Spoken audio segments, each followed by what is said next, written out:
Tonight, we're going to go somewhere no human being has ever seen, no telescope has ever reached, and no instrument we've ever built can directly observe. A place so small that the word small stops making sense. A place where space itself breaks down, where time as we know it ceases to exist, and where every law of physics we rely on runs directly into every other law of physics, and both of them fail.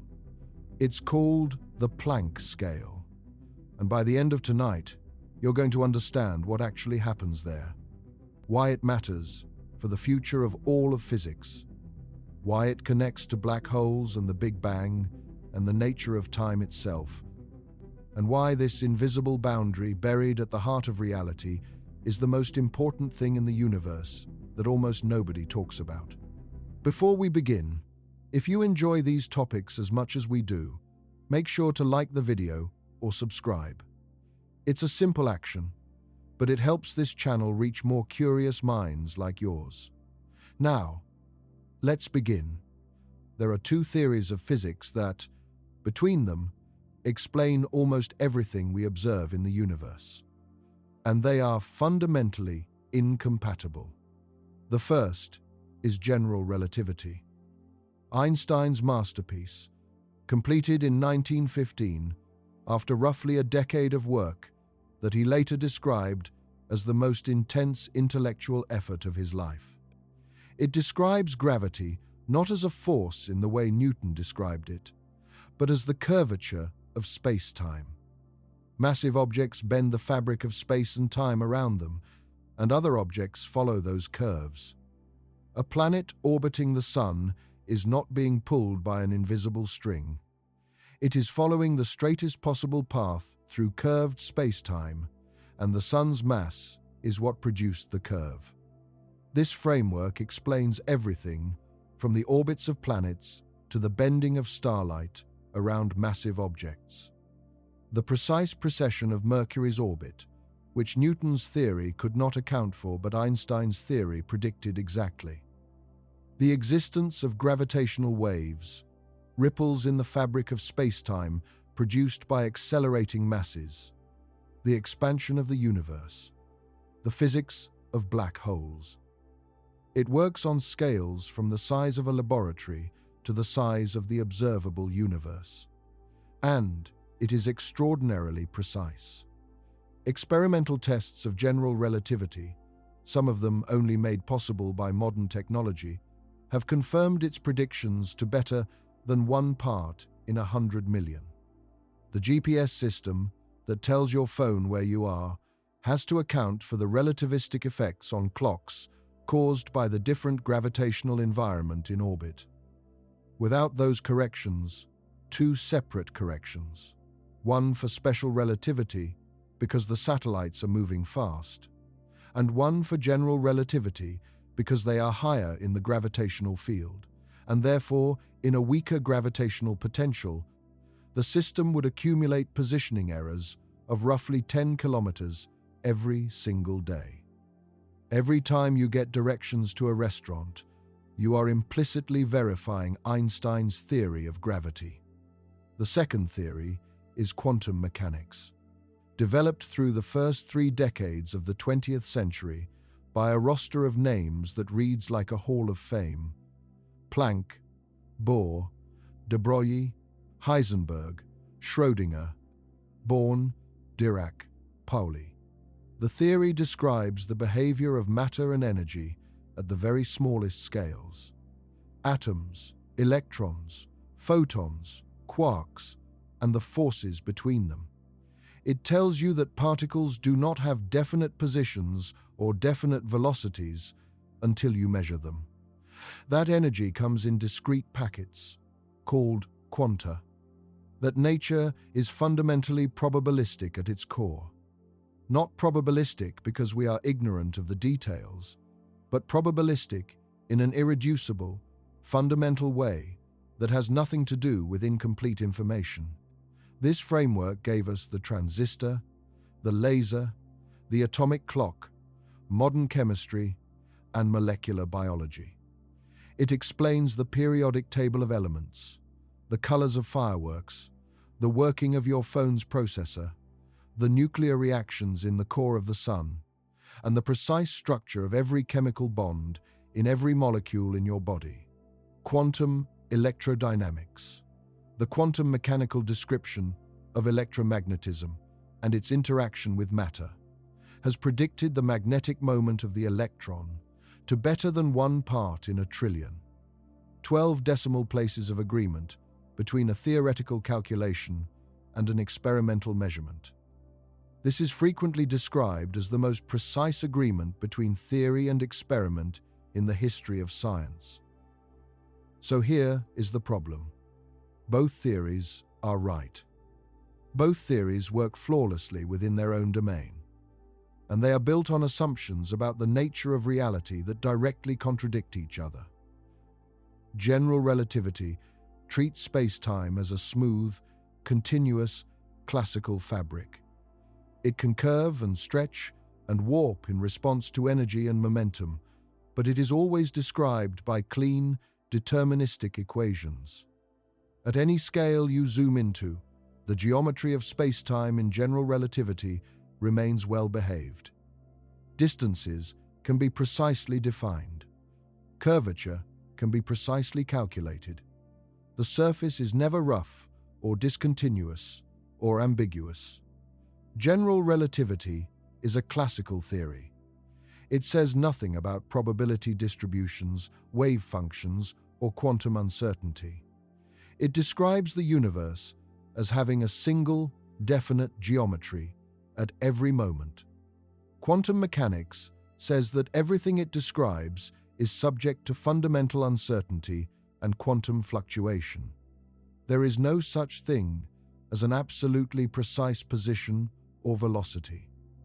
There is no such thing as a system evolving in a perfectly predictable trajectory. Everything quantum is described by a wave function, a mathematical object encoding the probabilities of different measurement outcomes, that evolves deterministically between measurements, but is inherently probabilistic when a measurement is made. The universe, in quantum mechanics, does not have a single definite state. It exists in a superposition of states, and the specific outcome we observe when we look is governed by probability. The conflict becomes a mathematical catastrophe at a very specific scale. That scale is defined by the constants of nature. In 1900, Max Planck introduced a new constant, h, while working on what seemed like a completely unrelated problem, the spectrum of radiation emitted by a hot object. He was not thinking about quantum gravity. He was not thinking about the fundamental structure of space-time. He was trying to explain why black-body radiation has the spectrum it does, why a hot piece of metal glows with a particular color that depends on its temperature. His calculation required quantizing the energy in units of h times frequency, and it worked. But Planck himself was initially suspicious of whether the quantization was real or just a mathematical trick. It turned out to be the most real thing in physics. Planck's constant, written as h, has units of energy multiplied by time, or equivalently, momentum multiplied by length. Physicists more commonly use the reduced Planck constant, h bar, equal to h divided by 2 pi. Its value is approximately 1.05 times 10 to the negative 34 joule-seconds. Small enough that quantum effects are invisible in everyday life. Only at atomic scales and below do they become relevant. Planck noticed something remarkable about his new constant. If you combine h bar with 2 other fundamental constants of nature, Newton's gravitational constant g and the speed of light c, you can construct quantities with the units of length, time, and mass.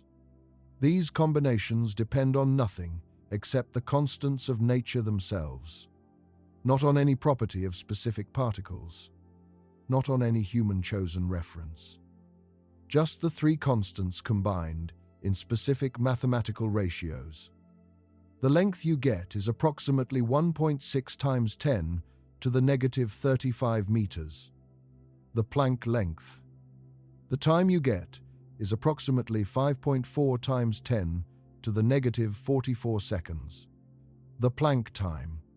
The mass you get is approximately 2.2 times 10 to the negative 8 kilograms, about 22 micrograms. The Planck mass. The temperature you get is approximately 1.4 times 10 to the 32 Kelvin.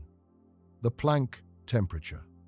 The energy you get is approximately 1.9 times 10 to the 9 joules, or 1.2 times 10 to the 28 electron volts. The Planck energy. These are natural units in the most literal sense of the phrase. They are not defined by human convention.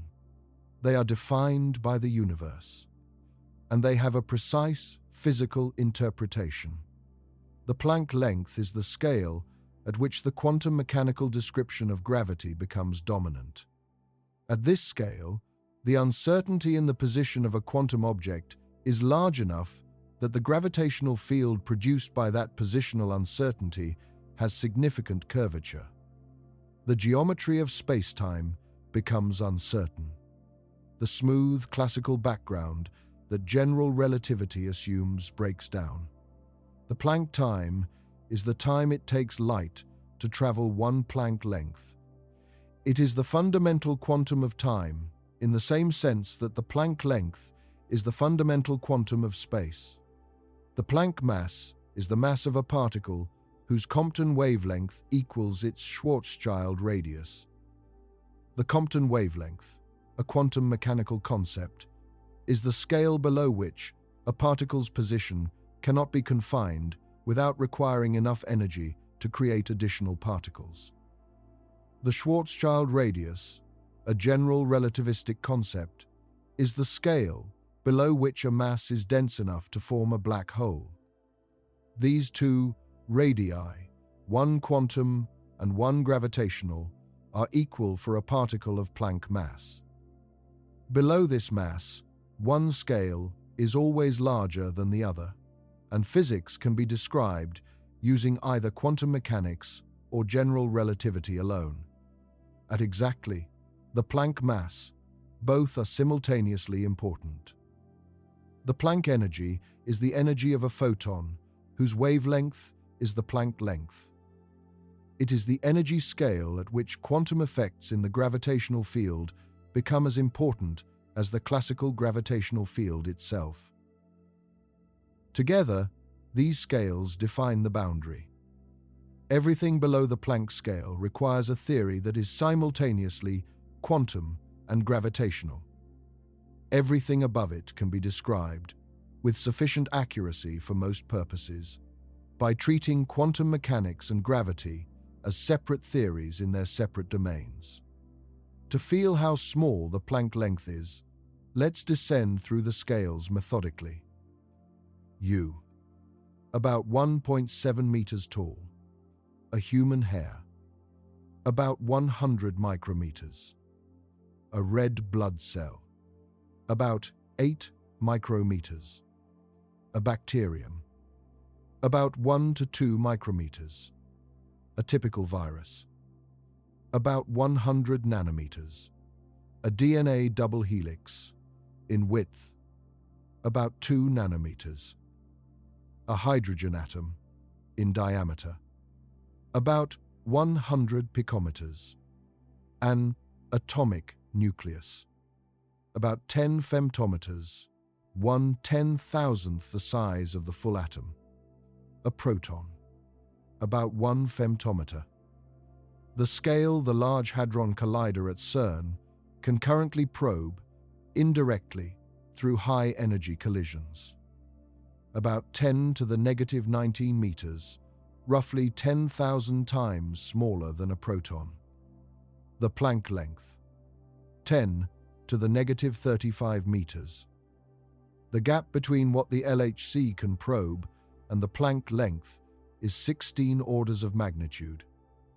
A factor of 10 million billion. The gap between what we can probe today and what we need to reach is the same as the gap between a single proton and roughly 10 meters of everyday space. You would need a particle accelerator hundreds of light years across to probe Planck-scale energies directly. This is not an engineering problem we will solve. Not in a century. Not in a millennium. The Planck scale is operationally inaccessible. And yet, we know it exists. We know it is where physics breaks down. We know it is where the answer to the deepest question in physics lives. We just cannot go there. So instead, we reason about it. We build mathematical frameworks, test their internal consistency, check their low-energy predictions against experiment, and use theoretical clues to narrow down what the Planck scale theory might look like. This is physics at the frontier of human knowledge.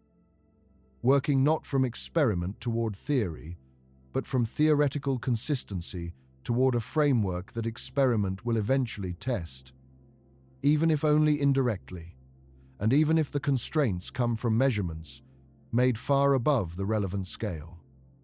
It is not a comfortable situation. Physicists prefer experiments. But the universe does not owe us a comfortable situation. Now we can ask what we actually know about the Planck scale and what the leading theoretical frameworks tell us to expect there. Start with spacetime. In general relativity, spacetime is a smooth manifold. A manifold is a mathematical space that locally resembles flat, ordinary space, however curved it may be globally. Think of the surface of the Earth. It is curved, globally, into a sphere. But locally, if you stand in a park, the ground looks flat. A manifold is a space with this property, curved globally, flat locally. The Einstein field equations, which describe how matter and energy determine the curvature of spacetime, are differential equations. They relate derivatives of the metric tensor, the mathematical object that encodes the geometry of spacetime, to the distribution of energy and momentum. For differential equations to make sense, the quantities they describe must be differentiable, which means smooth. You cannot take the derivative of something that has kinks, discontinuities, or any kind of irregular structure. Smooth manifolds with deterministic equations. This is what general relativity requires. Quantum mechanics says something completely different. In quantum mechanics, the vacuum is not empty. It is filled with quantum fluctuations. Virtual particle-antiparticle pairs are constantly arising from the vacuum and annihilating back into it, on timescales so short that they cannot be directly observed, but long enough to produce measurable effects. The Heisenberg uncertainty principle is what permits this. It says that the uncertainty in the energy of a system, multiplied by the time over which that energy is uncertain, must be at least h bar divided by 2. This permits a system to temporarily violate energy conservation, borrowing energy from the vacuum, provided it returns the energy within the time window the uncertainty principle allows. These fluctuations are not hypothetical. The Casimir effect proves they are real. Place two uncharged metal plates very close together in a vacuum with no electromagnetic fields applied. They attract each other. The force is measurable. It arises because the quantum vacuum fluctuations of the electromagnetic field are constrained between the plates. Only modes with wavelengths that fit between the plates can exist there, while the fluctuations outside the plates are unrestricted. The pressure of vacuum fluctuations pushing the plates apart from outside is slightly greater than the pressure of the restricted fluctuations between them. The plates are pushed together. The Casimir force has been measured with high precision in numerous experiments since the 1990s. It matches the theoretical prediction to within a few percent, depending on the geometry. The quantum vacuum is physically real and has measurable consequences. Now extend this to gravity. In a quantum theory of gravity, the gravitational field, which means the metric tensor, the geometry of spacetime, must also undergo quantum fluctuations. The geometry of space is not fixed. It fluctuates. Different geometries are in quantum superposition. The curvature at any point is not a definite number. It is a quantum observable, with an expectation value and an uncertainty. At large scales, these fluctuations are completely negligible. The geometry of spacetime at the scale of a solar system, or a galaxy, or a laboratory, is smooth to extraordinary precision. The quantum nature of gravity is invisible in any experiment we have ever performed. This is why general relativity works. But as you probe smaller and smaller scales, the fluctuations grow relative to the scale being probed. The uncertainty principle applied to the gravitational field says that confining the metric to a small region increases the energy uncertainty in that region, and that energy gravitates, producing additional curvature, which fluctuates, producing more uncertainty. At the Planck length, the fluctuations in the geometry of spacetime become as large as the geometry itself. The smooth surface of spacetime gives way to wild, chaotic, random geometry. What John Wheeler called spacetime foam. Picture the surface of a boiling liquid. The molecules are not arranged in a smooth surface. There are bubbles, waves, turbulence, structure at all scales. From a distance, the surface looks smooth. But at the microscopic scale of the bubbles, there is no smooth surface. There is only churning chaos. Wheeler's intuition was that spacetime, examined at the Planck scale, looks like that. Constant fluctuations in the topology and geometry. Tiny wormholes, forming and dissolving on timescales of the Planck time, 10 to the negative 44 seconds. The concept of a definite distance between two nearby points losing meaning, because the points themselves are not in a stable geometry. This image, spacetime foam, has guided theoretical physics for 70 years. Every approach to quantum gravity is, in some sense, a precise mathematical attempt to realize what Wheeler was describing qualitatively.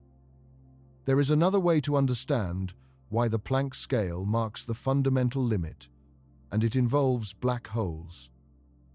A black hole forms when matter is compressed within its Schwarzschild radius, the critical size at which gravity becomes strong enough that not even light can escape.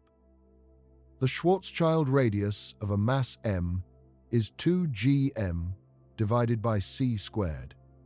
Double the mass and you double the radius. Now, take a quantum particle and try to measure its position to higher and higher precision. In quantum mechanics, confining a particle to a smaller region increases its momentum uncertainty and therefore its energy uncertainty. If you try to confine it to a region of size d, the momentum uncertainty is of order h bar divided by d. The energy uncertainty is of order h bar c divided by d. As d gets smaller, the energy uncertainty grows. At some point, the energy uncertainty corresponds to a mass m of order h bar divided by cd. The Schwarzschild radius of this mass is 2g times h bar divided by c cubed d. As d decreases, this Schwarzschild radius increases. There is a critical size, d equals the Planck length. at which the Schwarzschild radius of the confined particle equals the size of the confinement region itself. At this point, the particle is confined within its own Schwarzschild radius. It is a black hole. You cannot confine a particle to a region smaller than the Planck length using any experiment based on the combined physics of quantum mechanics and general relativity. As soon as you try, the confinement energy is large enough that the particle forms a black hole of its own. The black hole is larger than the region you were trying to probe. The probe becomes the object. This is not a limitation of technology. It is a fundamental consequence of the combination of quantum mechanics and gravity. The Planck length is the smallest operationally meaningful length in any theory that includes both. Below the Planck length, the concepts of position and distance break down, not because of practical limitations, but because the physics required to define them produces objects, black holes, that are too large to be useful as probes of the regime in question.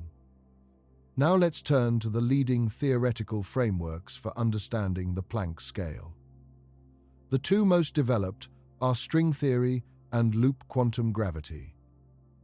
They approach the problem from opposite directions and make different predictions about what the Planck scale looks like. Understanding both of them is essential for understanding the current state of quantum gravity. String theory originated in the late 1960s as an attempt to understand the strong nuclear force. It was not initially intended as a theory of quantum gravity. The strings in string theory were proposed as models for the objects exchanged in strong interactions. This original application was eventually superseded by quantum chromodynamics, the correct theory of the strong force, and string theory might have been abandoned.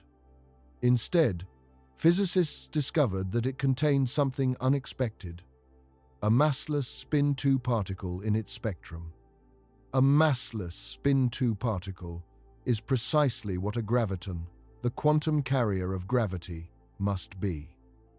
General relativity predicts that gravity is mediated by a spin-2 field, and the quantum of that field, the graviton, must be massless to produce the long-range gravitational force we observe. String theory produced a graviton without anyone asking it to. This accident became string theory's defining feature.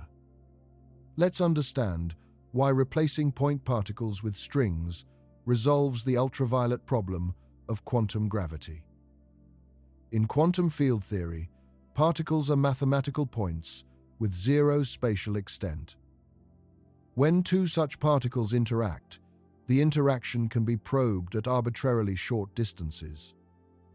At very short distances, the quantum corrections to the interaction become very large, and in the case of gravity, they become uncontrollable. Renormalization, the procedure for managing ultraviolet divergences in quantum field theory, works for the strong force, the weak force, and electromagnetism. For these forces, the divergences can be absorbed by redefining a finite set of parameters. The theory remains predictive. For gravity, renormalization fails. The divergences that appear when you try to compute quantum corrections to gravitational interactions cannot be absorbed into a finite set of parameters. New divergences appear at every order of calculation. Each one requires a new parameter to absorb it. An infinite number of parameters means the theory makes no predictions. Perturbative quantum gravity is not renormalizable and therefore not predictive. String theory replaces the point-like interaction vertex with an extended string interaction. When two strings meet and join, or split, the interaction is distributed along the length of the strings. Instead of a single point where two particles collide, there is an extended region where two strings overlap and interact. This extended nature is what cures the ultraviolet problem. The smearing of the interaction over a region of size equal to the string length, which is of order the Planck length, makes the high-energy behavior of the theory finite. The calculations converge. The theory is ultraviolet finite. This is an elegant solution. The strings are small enough to produce the correct low-energy physics, reproducing the known particles and forces to good approximation. But they are large enough, relative to the Planck scale, that the short-distance singularities that plague point-particle theories are avoided. String theory also requires more than 4 dimensions of spacetime. The original bosonic string theory requires 26 dimensions for mathematical consistency.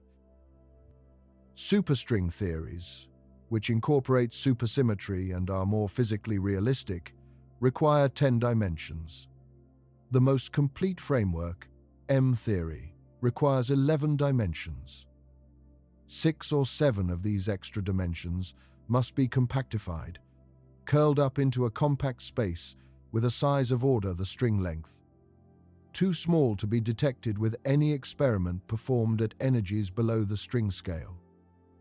The geometry of this compact space, its topology and shape, determines the properties of particles and forces in the 4-dimensional world we observe. This is a remarkable and somewhat troubling feature of string theory. Different choices of compact geometry give different low-energy physics. There appear to be an enormous number of consistent compactifications, perhaps as many as 10 to the 500. Each one gives a distinct set of particles, forces, and constants. Without an additional principle that selects among them, string theory cannot currently predict which compactification describes our universe. This is called the string theory landscape problem. Some physicists regard the landscape as a genuine crisis for string theory as a predictive framework. Others argue that the landscape is actually a feature, allowing different regions of a vast multiverse to have different physics, with observers existing only in regions where the physics is compatible with complex structure. The debate continues. What string theory says about the Planck scale is this: there is a minimum length, the string length, below which the concept of spatial distance loses operational meaning. This is not just a practical limitation. It is a consequence of a symmetry of string theory called T-duality, which makes a string theory compactified on a circle of radius r, mathematically equivalent to a string theory compactified on a circle of radius proportional to the string length squared, divided by r. A small circle is dual to a large circle. The self-dual point is the string length. This means you cannot, even in principle, distinguish a string theory, compactified on a circle smaller than the string length, from one compactified on a circle larger than it. The concepts of smaller than the string length and larger than the string length are physically equivalent. There is no smaller.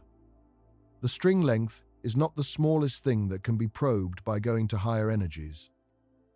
It is the fixed point of a symmetry. It is the end of space.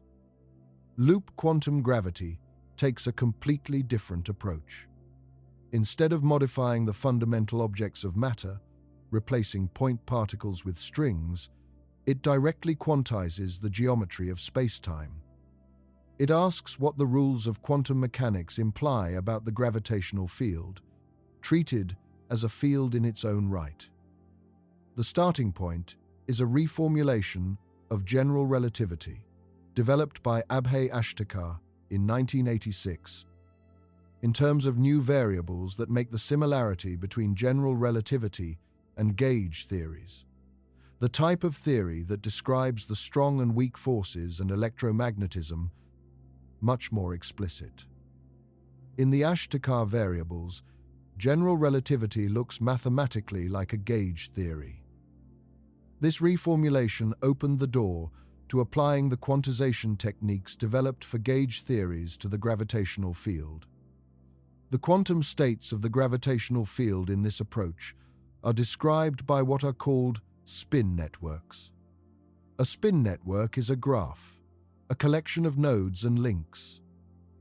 The links carry quantum numbers, specifically values of angular momentum, from the mathematical theory of quantum angular momentum. The nodes are where links meet. Each link encodes an area. Each node encodes a volume. The fundamental prediction of this quantization is that space is not continuous at the Planck scale. Area comes in discrete units, the smallest being approximately 5.1 times 10 to the negative 70 square meters. Volume comes in discrete units of order. The Planck volume, 10 to the negative 105 cubic meters. You cannot have less than the minimum area. You cannot divide a volume below the minimum volume. Space is granular. This quantization is not an approximation, and it is not a choice. It is a prediction of applying the rules of quantum mechanics to the metric tensor, the object that encodes the geometry of spacetime. The discrete quanta of area and volume in loop quantum gravity are described by spin networks whose links carry half-integer or integer values of angular momentum. The specific values allowed are determined by the spectrum of area and volume operators in the theory, which are computed from the mathematics of quantum angular momentum representations. Time evolution in loop quantum gravity is described by transitions between spin networks. When the spin network changes, space changes. These transitions are called spin foam vertices. A spin foam is a four-dimensional structure built from spin foam vertices, representing a quantum history of the geometry of space. The path, integral over all spin foams, gives the quantum amplitude for transitioning from one three-dimensional geometry to another. Space-time in loop quantum gravity is not a smooth four-dimensional manifold. It is a discrete, combinatorial structure built from spin foam vertices, from which the smooth four-dimensional manifold emerges at large scales as an approximation. One of the most important successes of loop quantum gravity is the resolution of the Big Bang singularity. In general relativity, running the expansion of the universe backwards in time leads to a singularity, a moment of infinite density and curvature, a point where the theory breaks down. This singularity is not physical. It is a sign that general relativity has been applied outside its domain of validity. At the high densities of the early universe, quantum gravitational effects must become important, and they must modify the classical equations. Loop quantum cosmology, the application of loop quantum gravity to cosmological spacetimes, modifies the Friedmann equations, which describe the expansion of the universe with quantum corrections. The corrections become important when the density approaches the Planck density, roughly 5 times 10 to the 96 kilograms per cubic meter. At this density, instead of the classical singularity, the equations produce a quantum bounce. The expanding universe is connected through a quantum bounce to a previously contracting universe. The Big Bang, in this picture, is not the beginning of time. It is the quantum bounce between a contracting and an expanding phase. Time existed before the Big Bang in a contracting universe that preceded ours. The singularity of general relativity is replaced by a smooth quantum transition. This is a concrete, falsifiable prediction, at least in principle. The quantum bounce would leave imprints on the primordial spectrum of perturbations, which is observable in the cosmic microwave background. Specific predictions have been made for what these imprints would look like. Whether they are detectable with future instruments is still being calculated. Loop quantum gravity also reproduces the Bekenstein-Hawking entropy of black holes. The entropy formula, discovered by Jacob Bekenstein and confirmed by Stephen Hawking's calculation of black hole radiation, says that the entropy of a black hole is proportional to the area of the event horizon divided by 4 times the Planck length squared. This formula was derived from thermodynamic arguments without a microscopic explanation of what the entropy counts.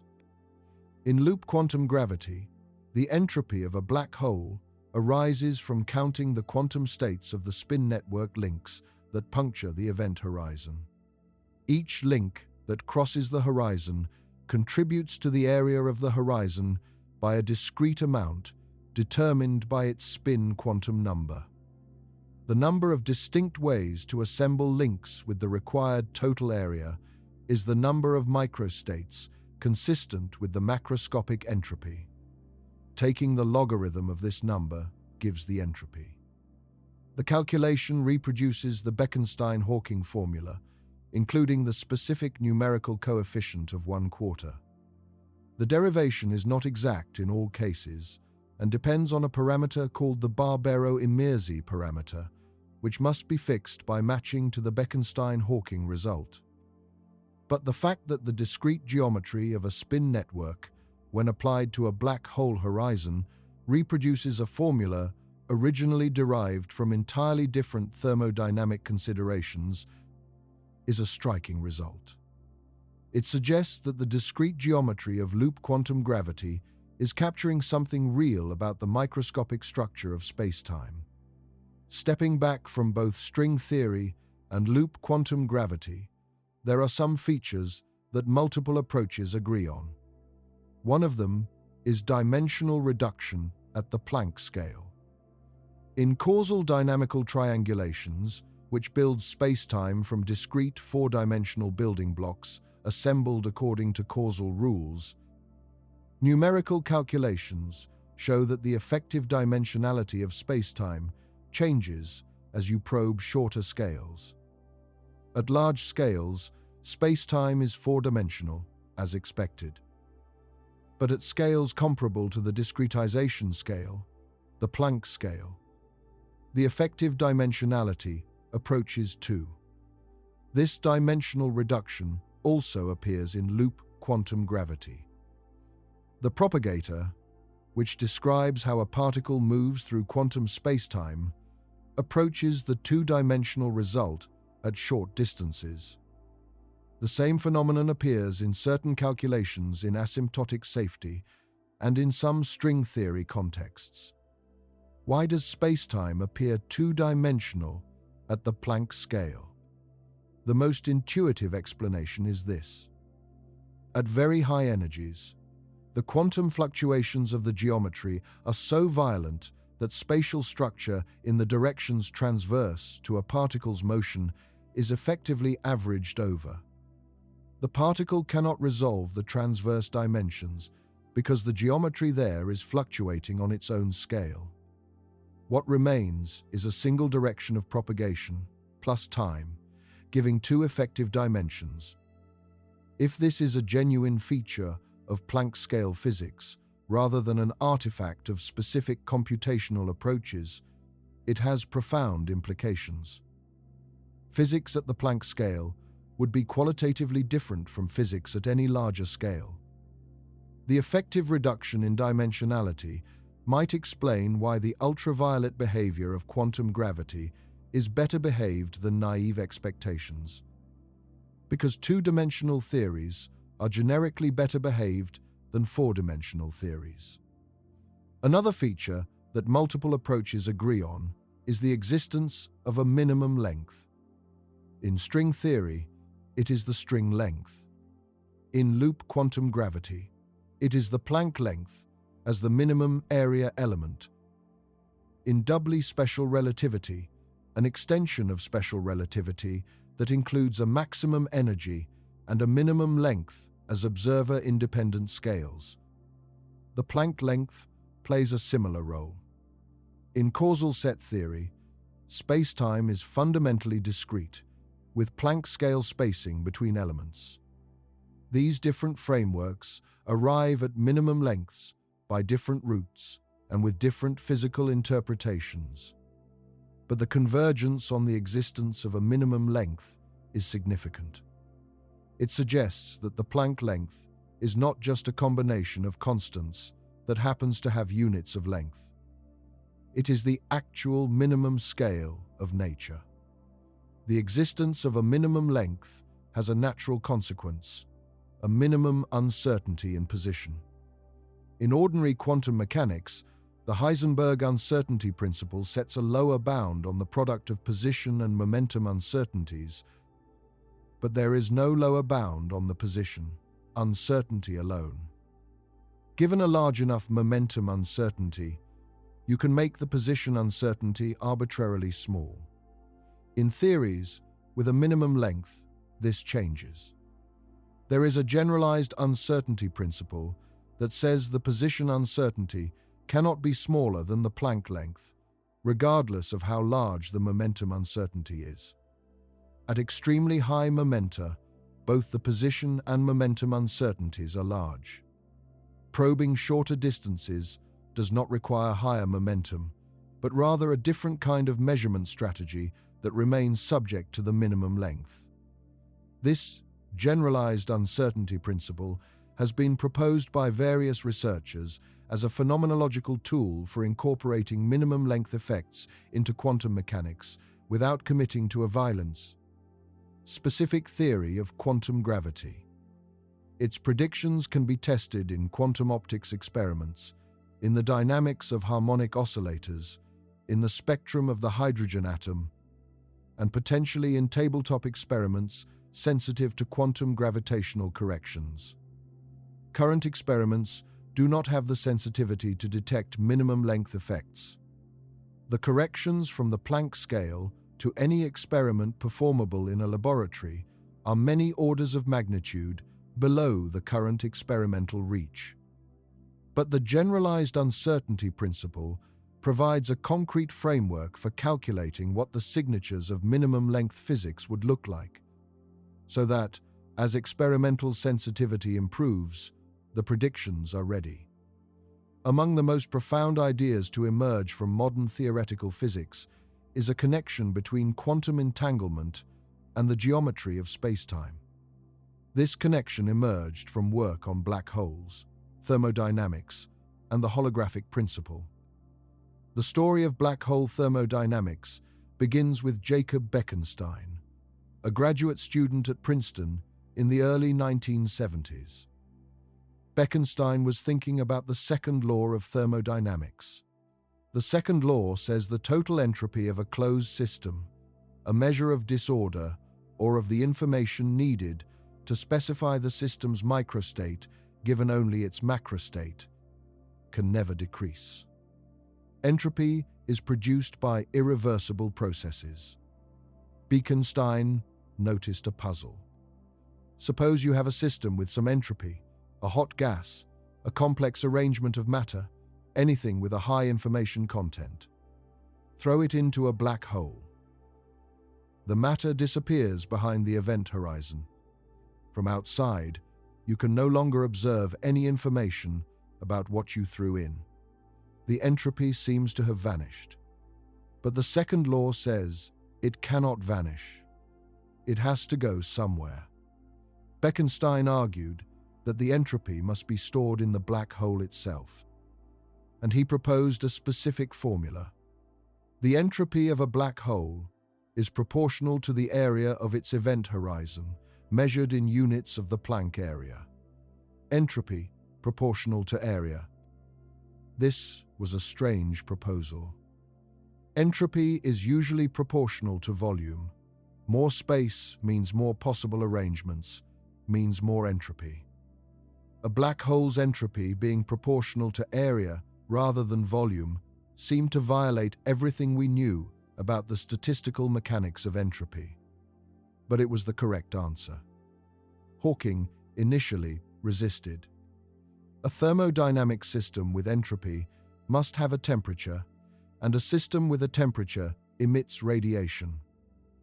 Black holes could not emit radiation. By definition, nothing can escape from inside the event horizon, not even light. Then Hawking applied quantum field theory in curved spacetime to the region near the event horizon. He was trying to prove that black holes could not emit radiation. What he found instead was that they do. The mechanism involves the quantum vacuum fluctuations we discussed earlier.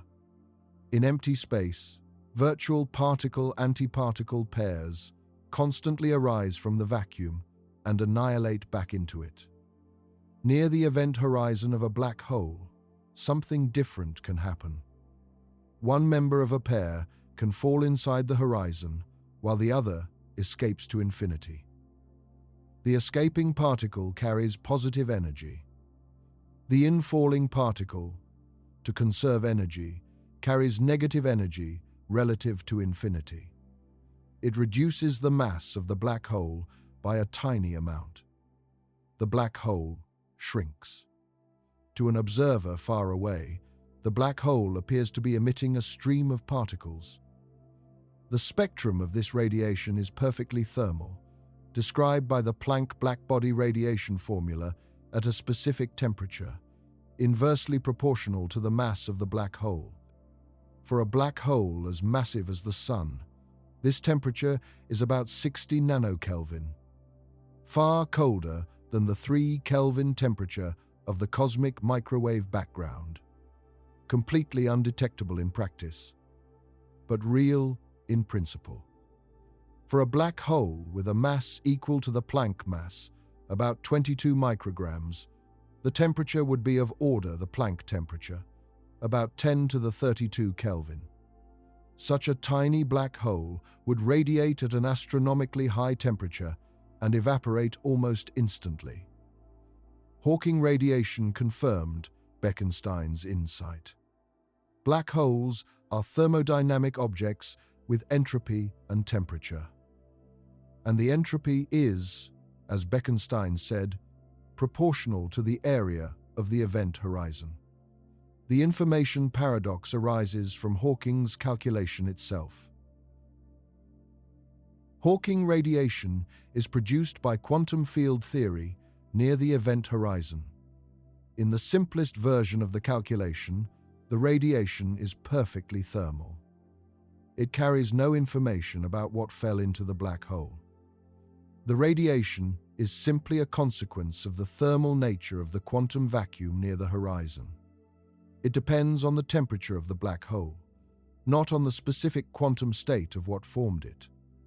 If the radiation is truly thermal and truly carries no information, then, as the black hole evaporates, the information about its initial state is lost. A precisely specified quantum state thrown into a black hole produces a random thermal noise output. The information is gone. But quantum mechanics says information cannot be destroyed. The evolution of a closed quantum system is always unitary, always reversible. The quantum state at any time can, in principle, be recovered from the quantum state at any other time by running the evolution equations backwards. This is the black hole information paradox. And it is not a minor technical issue. It is a direct conflict between two of the most fundamental principles in physics: the unitarity of quantum mechanics and the thermal character of Hawking radiation as calculated from general relativity. The resolution almost certainly involves Planck scale physics. Either the calculation of Hawking radiation is modified in important ways by Planck scale effects near the horizon, or the information is stored in correlations between different parts of the radiation that the simple thermal calculation misses. Or the interior of the black hole is not what general relativity describes. In 2012, the AMPS argument, developed by Almhiri, Marolf, Polchinski, and Sully, showed that the problem is even sharper than originally thought. If information is to be preserved in the Hawking radiation, then there must be strong entanglement between early and late Hawking radiation. But monogamy of entanglement, a theorem of quantum mechanics, says that a quantum system cannot be simultaneously maximally entangled with two other systems. If the late radiation is entangled with the early radiation, it cannot also be entangled with the quantum fields behind the horizon. The entanglement with the interior is what makes the horizon smooth. An infalling observer approaching the horizon is in an entangled state with the quantum fields on both sides. This entanglement is what prevents the observer from experiencing anything dramatic at the horizon. General relativity says the horizon is locally unremarkable. If you fall through a large enough black hole, you notice nothing special at the moment of crossing. But if the late radiation is entangled with the early radiation instead of with the interior, then the interior entanglement is destroyed. The destruction of entanglement at the horizon produces an energetic disturbance. The firewall. An observer, falling through the horizon, instead of experiencing nothing special, encounters a wall of intense radiation and is destroyed. The firewall argument shows that you cannot simultaneously have unitarity or information conservation. The equivalence principle, which says nothing special happens at the horizon, and the standard semi-classical approximation for Hawking radiation. One of these must fail. Which one and how requires understanding physics at the Planck scale. Among the most promising ideas in recent years is the connection between entanglement and geometry. In 2010, Mark van Ramsdonk wrote a paper with the title Building Up Spacetime with Quantum Entanglement, which has become highly influential. Van Ramsdonk was working within the framework of the ADS CFT correspondence, the mathematical duality between string theory in a higher dimensional anti-de Sitter spacetime and a quantum field theory on the boundary. In the ADS CFT correspondence, the bulk gravitational spacetime and the boundary quantum field theory describe the same physics in different languages. Properties of the bulk geometry are encoded in properties of the boundary quantum state, and vice versa. The correspondence is exact. The two descriptions are mathematically equivalent, not approximations to each other. Van Ramsdonk asked a simple question. What happens to the bulk geometry when you reduce the entanglement between different regions of the boundary quantum state? The entanglement between two regions of a quantum system is a measure of the quantum correlations between them. A maximally entangled pair of qubits has no classical description. You cannot describe them separately. A disentangled pair can be described independently. What Van Ramsdonk found is that when you reduce the entanglement between two boundary regions, the corresponding regions of the bulk spacetime move farther apart. The spatial distance between them in the bulk geometry increases. If you reduce the entanglement to zero, the two bulk regions become completely disconnected. They form two separate universes. Conversely, entanglement connects spacetime. High entanglement between two boundary regions corresponds to those regions being nearby in the bulk. Zero entanglement corresponds to total disconnection. The interpretation is extraordinary. Spatial connectivity is entanglement. The fact that two regions of space are connected, rather than disconnected, that you can travel from one to the other through space, is a consequence of quantum entanglement between the quantum degrees of freedom associated with those regions. Space is woven from quantum correlations.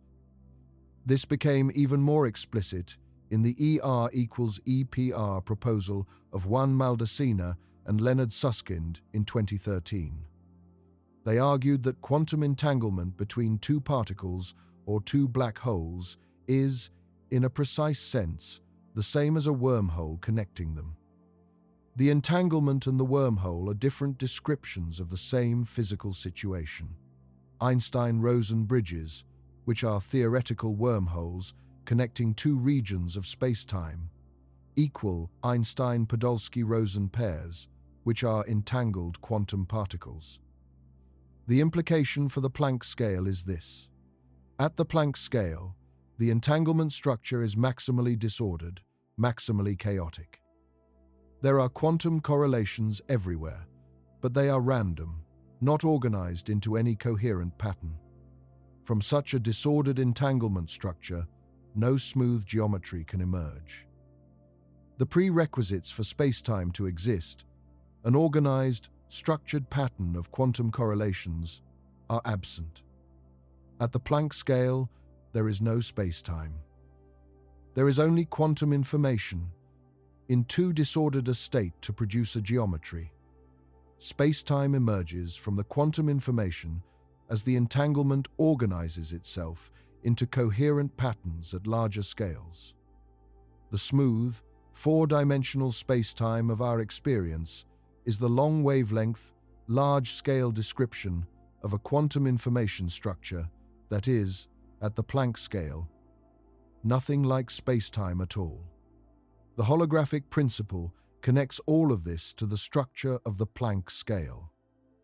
Gerard Hooft and Leonard Susskind proposed the holographic principle in the early 1990s, motivated by the Bekenstein-Hawking entropy formula. The formula says that the entropy of a black hole, the maximum entropy that can be stored in a region of space, is proportional to the area of the boundary of that region, not to the volume. This suggests a general principle. The information content of any region of space is bounded by the area of its boundary, measured in Planck units. More precisely, the maximum number of bits of information that can be stored in a region of space is 1/4 of the area of the boundary, measured in units of the Planck area. The implication is striking. The number of degrees of freedom in a region of space is not proportional to its volume, as every quantum field theory predicts. It is proportional to its surface area. A region of space with a boundary of area, A, contains at most A divided by 4 times the Planck area bits of information.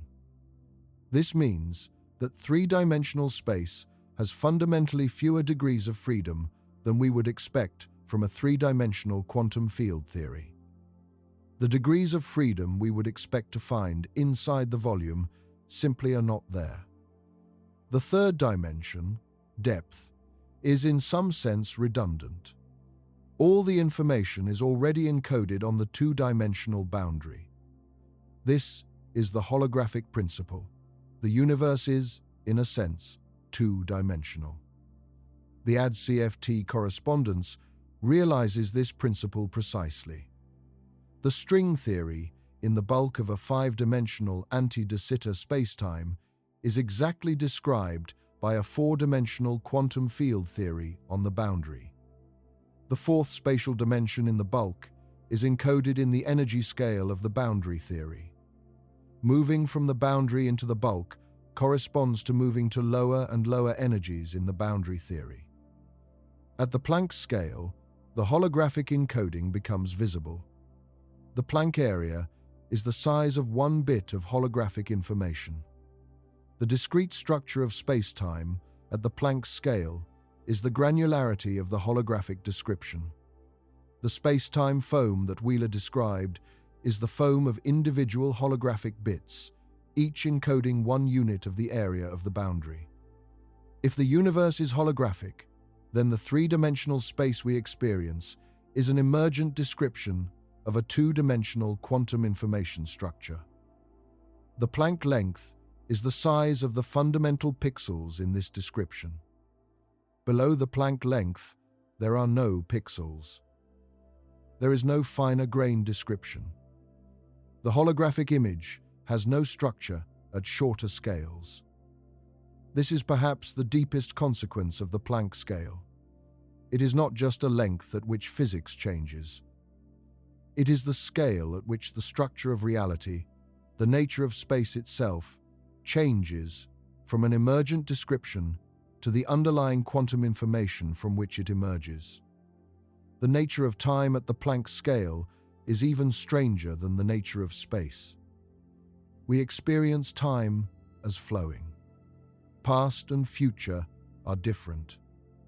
We remember the past, but not the future. Events happen in a definite order, cause before effect. The arrow of time, the fact that time has a direction, seems as fundamental as anything in our experience. But the arrow of time is not fundamental in the laws of physics. The fundamental equations of quantum mechanics and general relativity are time-symmetric. They work equally well, run forwards or backwards. The time reversal of any process described by the fundamental laws is also a valid process. The arrow of time arises from statistics. Entropy, the measure of disorder, tends to increase in our universe because our universe started in an unusually low entropy state at the Big Bang and has been evolving toward higher entropy ever since. The direction of increasing entropy is what we call the future. But this is a consequence of the special initial condition, not of the fundamental laws. At the Planck scale, this statistical arrow of time breaks down further. In ordinary quantum mechanics, time is a classical external parameter against which the quantum state evolves. The Schrödinger equation says, the rate of change of the quantum state with respect to time equals the Hamiltonian operator applied to the quantum state. Time is not quantized. It is a smooth, continuous parameter, always well-defined, always flowing in the same direction. But in quantum gravity, time itself is part of the dynamical system. You cannot take time as an external parameter when time is one of the things being described by the theory. When you write down the Wheeler-DeWitt equation, the quantum gravity analog of the Schrödinger equation for the entire universe, time disappears.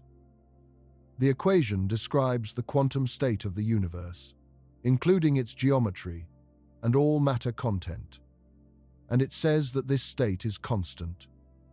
It does not evolve with respect to any external time parameter. There is no external time. Time is internal to the system. This is called the problem of time in quantum gravity. How do you describe evolution in a theory where there is no external time to evolve against? The resolution, according to most approaches, is that time is emergent. Within the quantum state of the universe, some physical systems can serve as clocks. They have degrees of freedom that vary monotonically, that can be used to track the relational passage of time for other systems. The evolution of one system relative to another is what we call time. This relational notion of time as a relationship between physical systems rather than as an external backdrop, is deeply different from how we normally think about time. But it is forced on us by quantum gravity. At the Planck scale, the quantum fluctuations of the geometry are so violent that no stable relational clock can exist. No physical system has degrees of freedom that vary monotonically enough to serve as a reliable reference for time. The emergence of time from the underlying quantum state fails. Below the Planck time, there is no time. There is something more primitive, the timeless quantum state of the geometry, from which time emerges as an approximate, emergent description at larger scales. This also means that at the Planck scale, the causal ordering of events is not well defined. Causality The principle that causes precede effects requires a well-defined notion of before and after. In a quantum spacetime, where different geometries with different causal structures are in quantum superposition, there is no definite answer to the question of which events are in the causal past of which other events.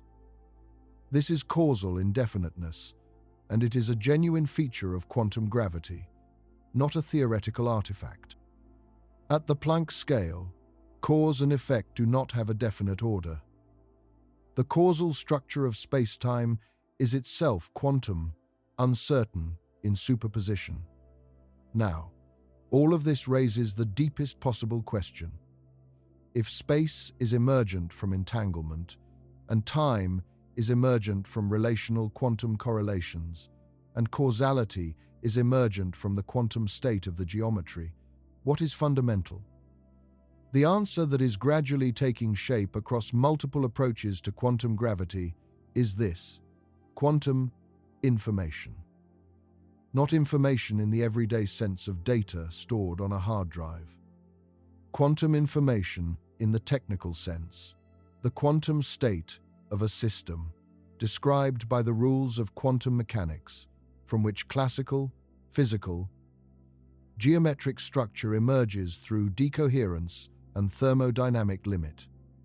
In string theory, this underlying quantum information structure appears in the holographic boundary theory, a quantum field theory without gravity, without a fixed spacetime, in which the emergent bulk geometry is encoded in the entanglement structure of the boundary quantum state.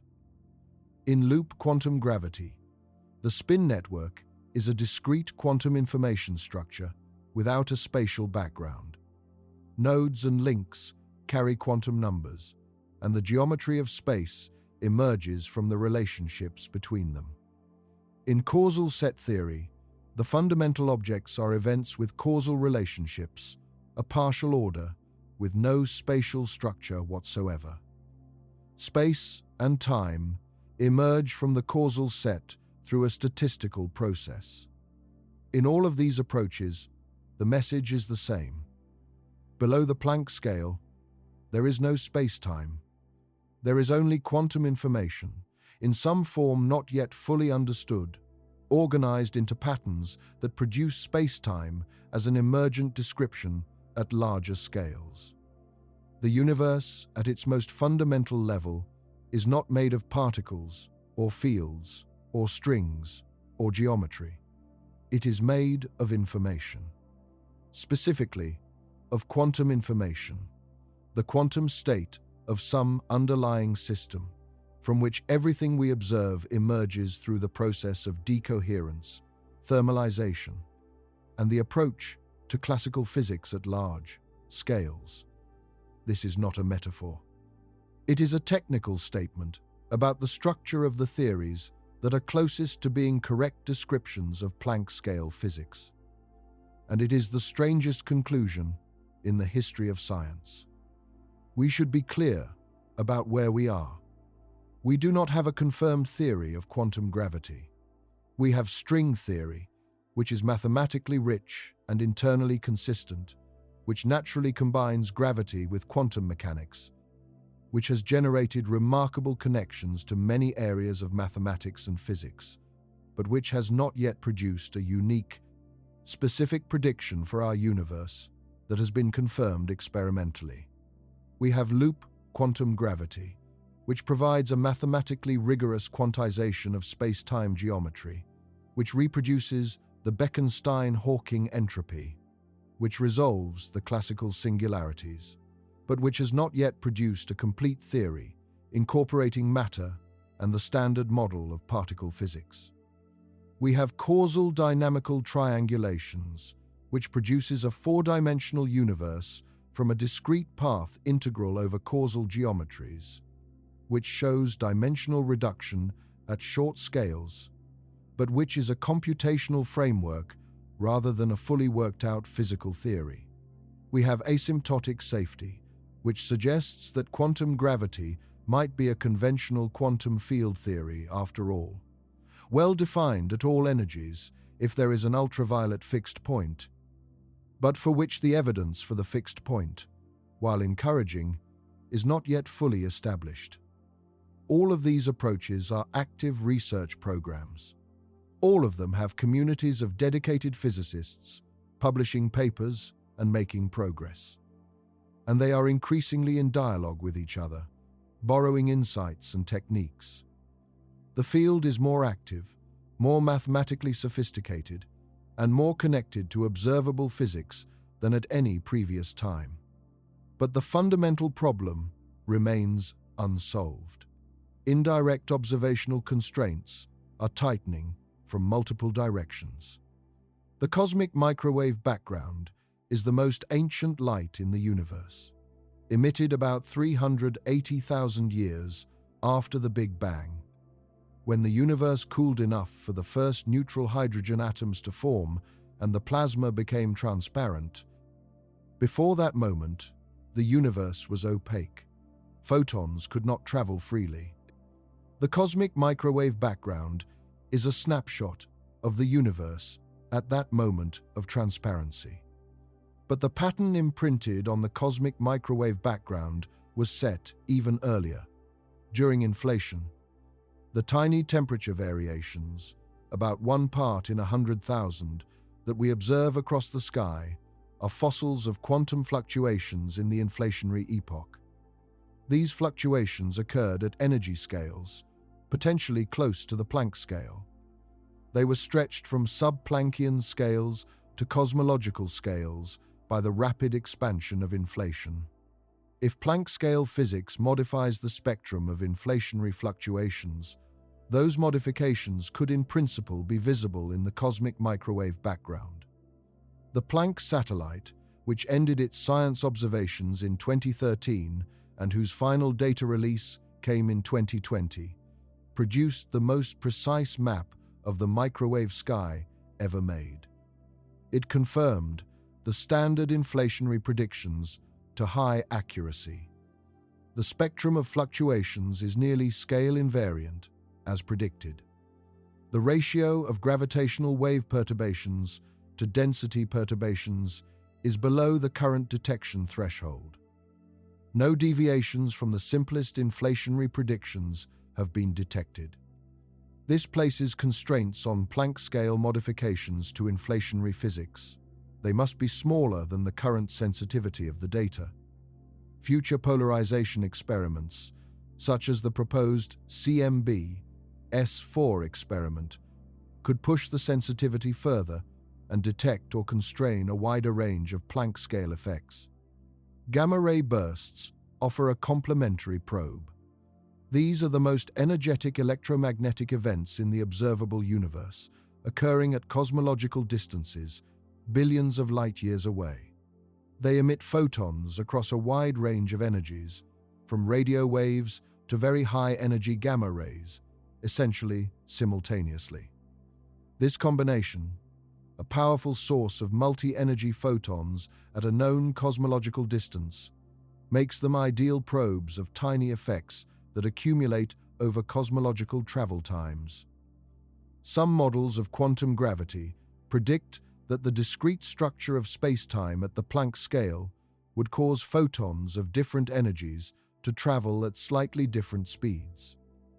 The effect per photon would be incredibly small, but over billions of light-years, even a fractional difference in speed would produce a detectable time delay between the arrivals of high-energy and low-energy photons. The Fermi Gamma-ray Space Telescope has observed multiple gamma-ray bursts and searched for exactly this effect. The most constraining observation came in 2009, when Fermi detected a gamma-ray burst at a distance of about 7.3 billion light-years. The highest energy photon detected from this burst had an energy of 31 giga-electron-volts, roughly 12 billion times the energy of visible light photons. It arrived about 900 milliseconds after the bulk of the lower energy photons. After accounting for the most plausible intrinsic timing effects within the burst itself, Fermi was able to place a lower limit on the energy scale at which Lorentz invariance violation could occur. The constraint is that the scale must be higher than the Planck energy. This rules out the simplest models in which Planck scale effects on photon propagation are linear in the ratio of the photon energy to the Planck energy. The absence of a detected dispersion, combined with the extraordinary distance and energy of the burst, is one of the strongest constraints on Planck scale physics ever placed. Further observations of more distant bursts at higher energies will tighten this constraint. If dispersion is ever detected, it would be direct evidence for Lorentz invariance violation at the Planck scale, one of the most dramatic possible experimental signatures of quantum gravity. There is one more experimental prospect that deserves careful attention: testing the quantum nature of gravity in the laboratory. All the evidence we have for gravity is consistent with treating it classically. We have never observed a gravitational field in quantum superposition. We have never demonstrated that gravity can create quantum entanglement. We have never directly detected a graviton. In 2017, two groups, independently, proposed an experiment to test the quantum nature of gravity at low energies, without needing to reach Planck scale energies.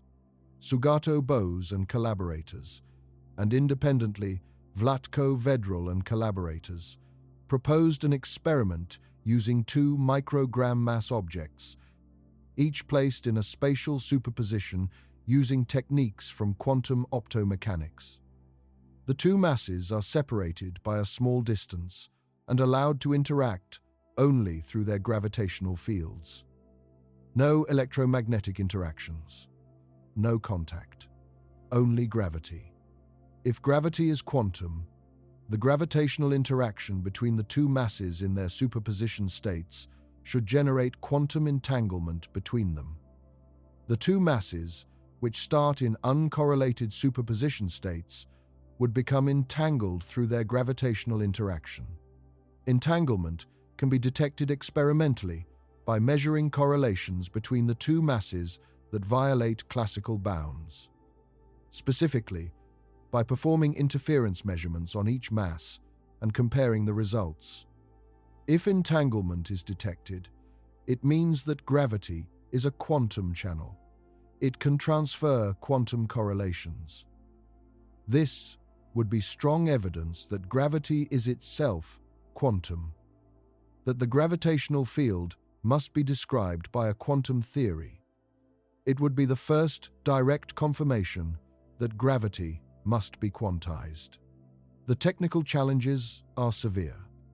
Maintaining microgram mass objects in quantum superposition requires isolating them from thermal vibrations, from stray electromagnetic fields, from acoustic noise, from any environmental influence that would cause decoherence. The superposition states must survive long enough for the gravitational interaction to generate detectable entanglement, which for microgram masses at distances of micrometers would require superpositions lasting of order seconds. Current state-of-the-art in quantum optomechanics and matter wave interferometry is approaching but has not yet reached this regime. The experiment is at the frontier of experimental physics, but is not beyond its reach in principle. Groups in several countries are actively working toward a demonstration of gravitationally induced entanglement. The experiment does not require Planck energies. It requires only that the gravitational field be quantum at low energies, which is the expected behavior of any consistent quantum theory of gravity. This experiment could be performed within the next decade or two with foreseeable improvements in technology. If it succeeds, it will confirm that gravity is quantum, and it will mark the first direct experimental test of quantum gravity at any energy scale. The Planck scale is the point where the two most successful theories in the history of science collide and destroy each other. general relativity and quantum mechanics both work. They work at their own scales, with extraordinary precision. But the world has only one set of laws, not two. There must be a single theory that describes both gravity and quantum mechanics. And that single theory must behave like general relativity in some limit and like quantum mechanics in another. That single theory is what we are looking for. It lives at the Planck scale. All of its effects at larger scales can be described with sufficient accuracy for most purposes by treating the two theories separately. But at the Planck scale itself, and in the extreme environments near black hole singularities and at the moment of the Big Bang, the unified theory is the only description that works. Finding it requires understanding what space and time actually are at the deepest level. And the answer that multiple theoretical approaches are converging on is that they are emergent. They arise from something more fundamental: quantum information, quantum entanglement, a structure that is not itself spatial or temporal, but from which spatial and temporal descriptions emerge at large scales. This is the deepest conclusion in physics. The most fundamental thing we can say about reality is not that it contains particles and fields evolving through space and time. It is that it contains quantum information, organized in ways that produce space and time as approximate, emergent descriptions in the limit of large scales and low energies. The universe is not made of space and time. Space and time are what the universe looks like from where we are. What it actually is, at the Planck scale, is still the open question. There is a concept that appears across multiple approaches to quantum gravity, one that illuminates both the structure of the Planck scale and the nature of black holes. It is the idea of scrambling.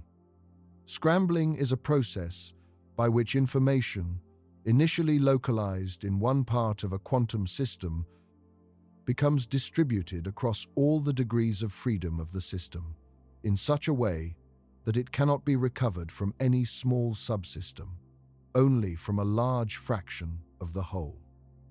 A quantum computer that scrambles information perfectly is called a fast scrambler. If it does this in a time proportional to the logarithm of the number of degrees of freedom, black holes are thought to be the fastest scramblers in nature.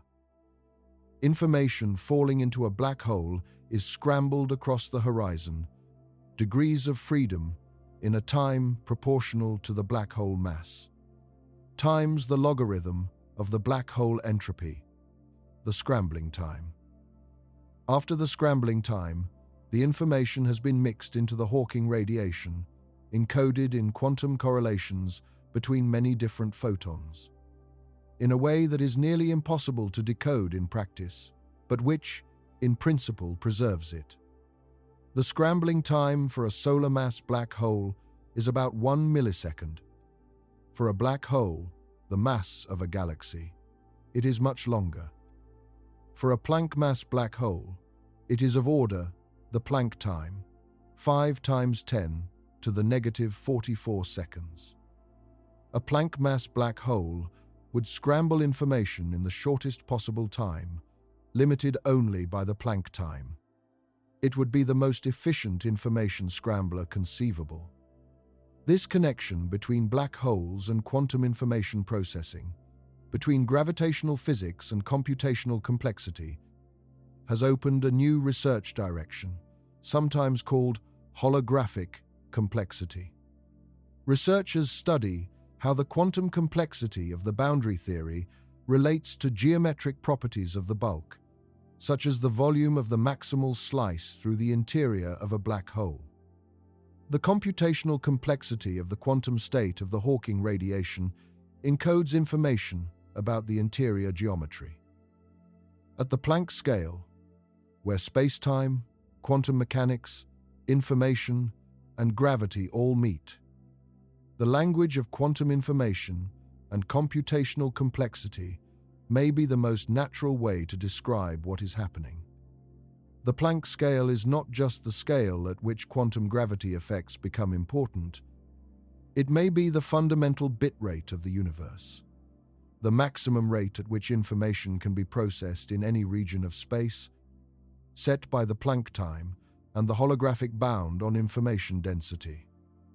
There is a branch of physics that has become increasingly important in discussions of quantum gravity, one that connects the Planck scale to some of the most dramatic developments in mathematics in the past 50 years. It is called non-commutative geometry. In ordinary geometry, the coordinates of a point in space commute. If you move first in the x direction and then in the y direction, you end up in the same place as if you had moved first in y and then in x. The order does not matter. Coordinates commute. In non-commutative geometry, proposed as a framework for physics at the Planck scale by the mathematician Alain Connes and developed by many others, this commutativity fails. At the Planck scale, the coordinates of space-time do not commute.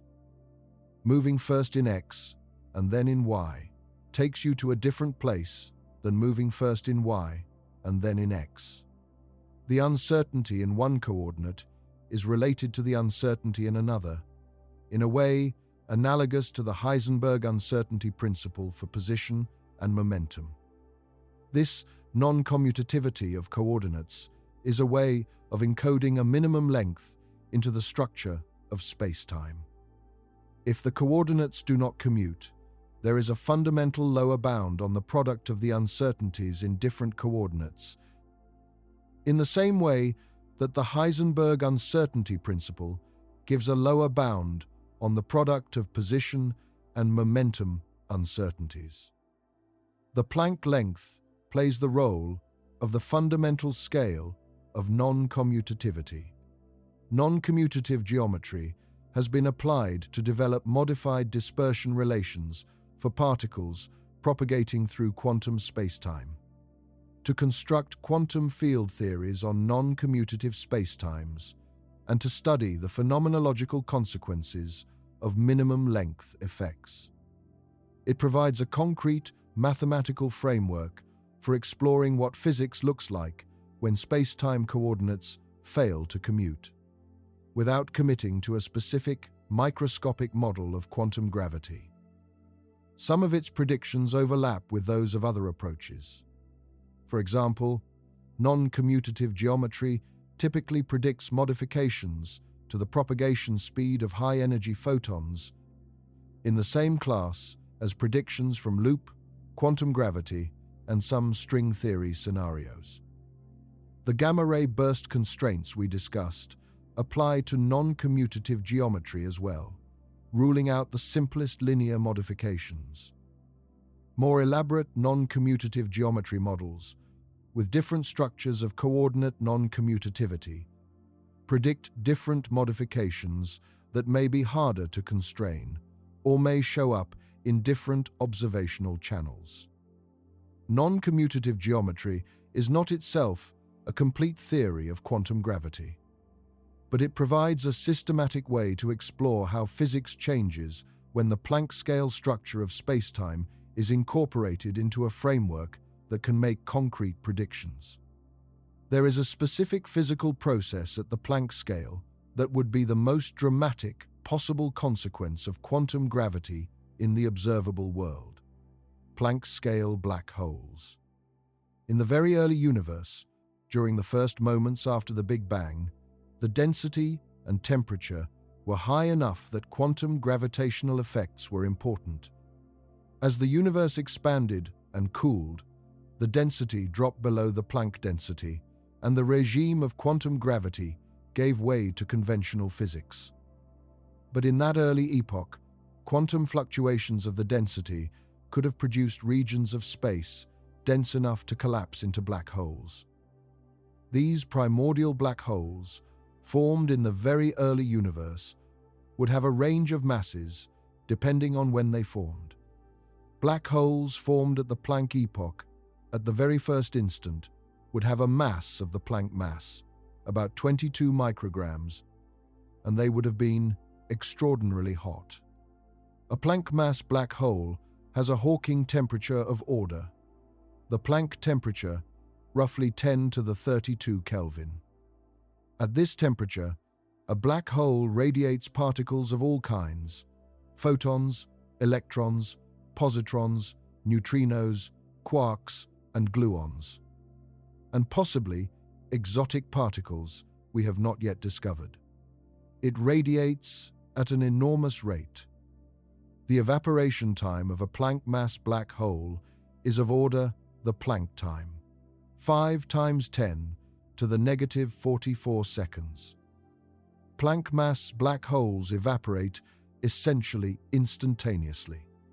What happens at the very end of the evaporation is one of the most mysterious questions in quantum gravity. As a black hole evaporates, it loses mass and becomes smaller and hotter, radiating more and more intensely. When the mass reaches the Planck mass and the radius reaches the Planck length, the semi-classical picture of Hawking radiation must break down. The quantum corrections to the geometry of spacetime are no longer small. The full theory of quantum gravity must take over. What does the theory predict happens at that moment? Nobody knows for certain. Several possibilities have been discussed.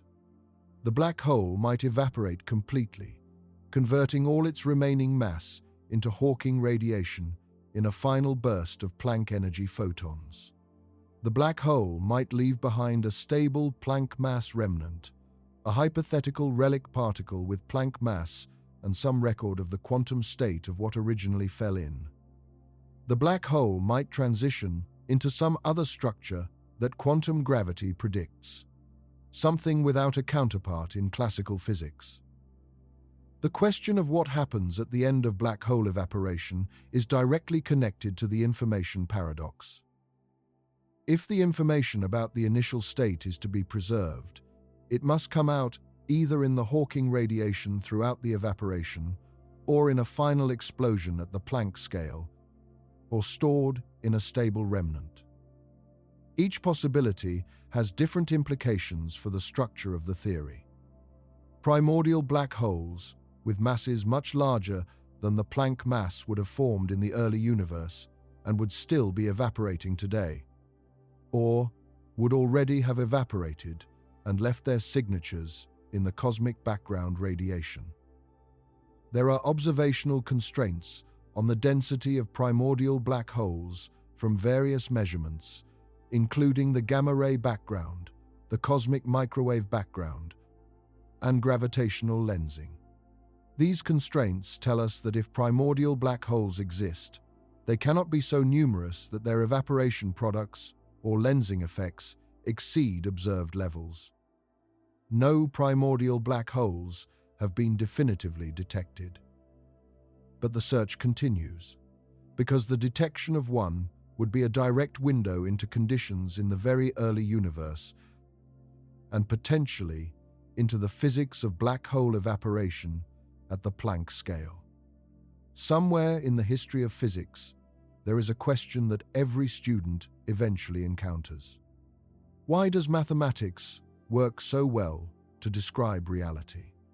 Eugene Wigner, the physicist and mathematician, wrote about what he called the unreasonable effectiveness of mathematics in the natural sciences. He marveled at the fact that mathematical structures developed for purely abstract reasons, with no physical application in mind, repeatedly turn out to describe physical reality with extraordinary precision. The ellipses of Kepler, the calculus of Newton, the group theory of Weyl, the differential geometry of Einstein, the Hilbert spaces of Dirac. All of these were mathematical ideas that turned out to be exactly what physics needed. At the Planck scale, this question becomes more acute. The theories we are exploring to describe the Planck scale use some of the most advanced and abstract mathematics in existence. Algebraic topology, Category theory. String theory mathematics involves things like moduli spaces of Riemann surfaces, Calabi-Yau manifolds, mirror symmetry, moonshine conjectures. Loop quantum gravity involves the representation theory of spin groups and the mathematics of knot theory. Holographic duality involves conformal field theory, operator algebras, and information theoretic concepts from quantum computing. These are not simple tools. They are among the deepest and most difficult areas of mathematics. And yet, they appear to be pointing toward the correct description of the smallest scale of reality. Why should abstract mathematics describe the Planck scale? Why should the most alien and inaccessible corner of physics require the most sophisticated and abstract mathematics humanity has developed? One answer, proposed by some physicists and mathematicians, is that mathematics is not just a tool we use to describe reality. Mathematics is what reality is made of. The universe is, at its deepest level, a mathematical structure. The physical world is a mathematical structure that is complex enough to contain conscious beings who can observe it and call it physical. This idea, sometimes called the mathematical universe hypothesis, is controversial. But it is not obviously wrong. And it is a natural extension of the observation that every time we have gone deeper into the structure of reality, we have found that the correct description is more mathematical, not less. More abstract, not more concrete. More remote from sensory experience, not closer to it.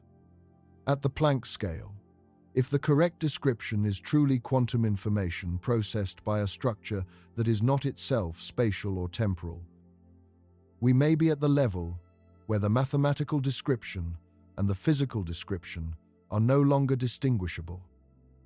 The laws of physics at the Planck scale may be mathematics all the way down. This is speculative. It is philosophy as much as physics. But it is the kind of speculation that the Planck scale invites, because it is the scale at which the questions become fundamental enough that physics and philosophy can no longer be cleanly separated. One of the phenomena that is predicted by virtually every approach to quantum gravity, and that has practical observational consequences, is the modification of the energy-momentum relation at Planck scale energies. In special relativity, the energy E and momentum p of a particle with mass m are related by E squared equals p squared c squared plus m squared c to the fourth. This is the relativistic energy-momentum relation, and it is one of the most fundamental equations in physics. It is derived from the symmetry of spacetime under Lorentz transformations, the mathematical symmetry that encodes the equivalence of all inertial reference frames. Lorentz invariance is one of the foundations of modern physics. Every confirmed experiment is consistent with it. The standard model of particle physics is built on it.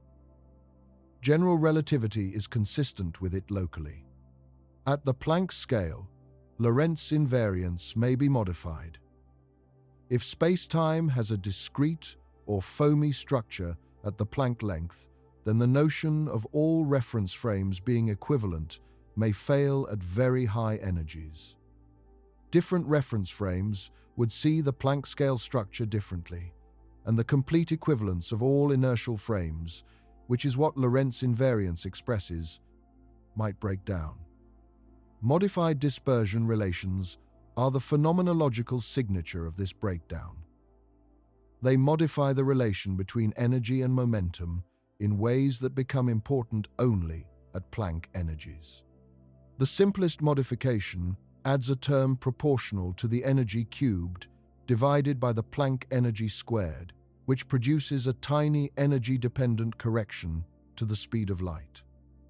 High-energy photons travel very slightly faster, or slower than low-energy ones. The Fermi observations we discussed earlier constrain this modification to be below a certain level. The absence of detected dispersion in gamma-ray burst photons places limits on the magnitude of the modification. But there is a subtlety. Not all approaches to quantum gravity predict Lorentz invariance violation. Some approaches, including some versions of loop quantum gravity, predict Lorentz invariance violation at first order in the energy divided by the Planck energy. Others predict it only at second order, which is much smaller and harder to detect. Still others, including most string theory frameworks, predict no Lorentz invariance violation at all, because the underlying mathematical structure preserves Lorentz invariance even at the Planck scale. The search for Lorentz invariance violation at high energies is therefore not just a test of whether spacetime is discrete. It is a discriminator between different theoretical approaches to quantum gravity. If Lorentz invariance is found to be violated, that eliminates the approaches that predict exact Lorentz invariance. If it is found to be preserved to increasingly high precision, that constrains or eliminates the approaches that predict violation. Future observations, combining gamma-ray burst data at higher energies and greater distances with data from high-energy cosmic ray experiments, will continue to tighten these constraints. There is one more thread worth following before we bring everything together. It concerns the very beginning of the universe. The Big Bang is not just a moment in cosmological history. It is a problem for physics. Classical general relativity predicts that the universe began at a singularity, a point of infinite density and infinite curvature at which the theory breaks down. The singularity is not a physical reality. It is a mathematical artifact of applying general relativity outside its domain of validity. What actually happened at the moment of the Big Bang is the question that quantum gravity must answer. Different approaches give different answers. In loop quantum cosmology, as we discussed, the Big Bang singularity is replaced by a quantum bounce. The contracting universe, reaching Planck density, bounces into the expanding universe we observe. Time existed before the Big Bang. The universe did not begin at the Big Bang. It began as a contracting phase that preceded it. In string theory, the answer depends on which compactification describes our universe, and on the pre-Big Bang dynamics in string cosmology. One scenario, the pre-Big Bang scenario developed by Gabriele Veneziano and Maurizio Gasparini, proposes that the universe passed through a dilaton-driven phase of superinflationary expansion before the conventional Big Bang. The singularity in this scenario is also resolved by string-theoretic corrections that become important at high curvatures. In other string cosmology scenarios, the universe might have nucleated quantum mechanically from nothing, in a process analogous to quantum tunneling, with the Big Bang representing the moment of quantum creation. In this picture, there is no time before the Big Bang, not because the Big Bang is the beginning of time in an absolute sense, but because the quantum state before the Big Bang is a timeless state in the Hartle-Hawking sense, a quantum superposition of geometries without a definite time ordering. James Hartle and Stephen Hawking proposed the no-boundary proposal for the initial state of the universe in 1983. In their framework, the universe has no boundary in time. The universe began as a smooth, compact, four-dimensional Euclidean geometry without a beginning point and evolved through a quantum tunneling event into the Lorentzian spacetime we observe. The question, what came before the Big Bang, has no answer because there is no before. The geometry closes smoothly, like the surface of a sphere, with no edge. The no-boundary proposal is not universally accepted, but it illustrates a point that all approaches to quantum gravity agree on. The beginning of the universe is a problem for Planck scale physics. Whatever the answer is, it involves quantum gravitational effects operating at the highest possible energies and the smallest possible scales. It requires the full theory of quantum gravity to describe. And the answer to what happened at the Big Bang may be the most important answer we ever find. Because it would tell us not just how the universe began, but why it has the specific properties it does, the specific particle content, the specific forces, the specific constants, the specific initial conditions that made everything that followed possible. The Planck scale, where quantum gravity operates, is where the universe chose to be what it is. Understanding that choice is what the theory of quantum gravity is ultimately about. One aspect of the Planck scale that is sometimes overlooked is its connection to the fundamental constants of nature. The constants of nature, the speed of light, the gravitational constant, the Planck constant, the electron charge, the masses of the known particles, the coupling strengths of the forces, are numbers that appear in the laws of physics and whose values we have measured with high precision, but which we have no deep theoretical understanding of. Why is the electron charge what it is?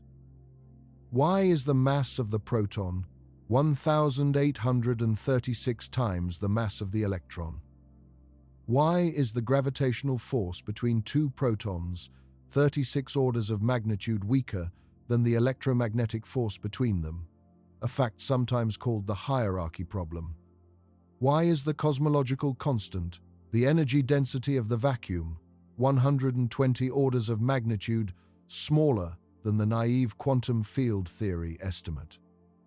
These questions, the questions of why the constants have the values they have, are sometimes called the problem of fine-tuning. Many of the constants appear to be fine-tuned to values that permit the existence of complex structures, atoms, molecules, stars, planets, life. Small changes in many of these constants would produce a universe in which atoms are unstable, or stars cannot burn, or nuclear physics prevents the formation of carbon. The theory of quantum gravity should, in principle, address these questions. If the constants of nature are determined by the geometry of the compact dimensions in string theory, or by the specific quantum state of the universe at the Planck epoch, then understanding the Planck scale physics would explain the constants. A complete theory of quantum gravity might predict the values of the constants of nature rather than having to take them as inputs. This is one of the ultimate goals of the program, not just to describe what happens at the Planck scale, but to explain why the laws of physics are what they are, and why the constants have the values that make a universe like ours possible. At the Planck scale, the specific values of the constants are set. Everything above the Planck scale, all of the physics we have ever observed, all of the structure of the universe we inhabit, is the consequence of those specific values. Understanding the Planck scale means understanding why the universe is the universe it is. That is the magnitude of the question. And that is why, despite a century of difficulty and the absence of direct experimental guidance, the best physicists in the world continue to work on it. Because the answer, when it comes, will be the answer to the deepest question in science. The study of quantum gravity has produced unexpected benefits beyond the field itself.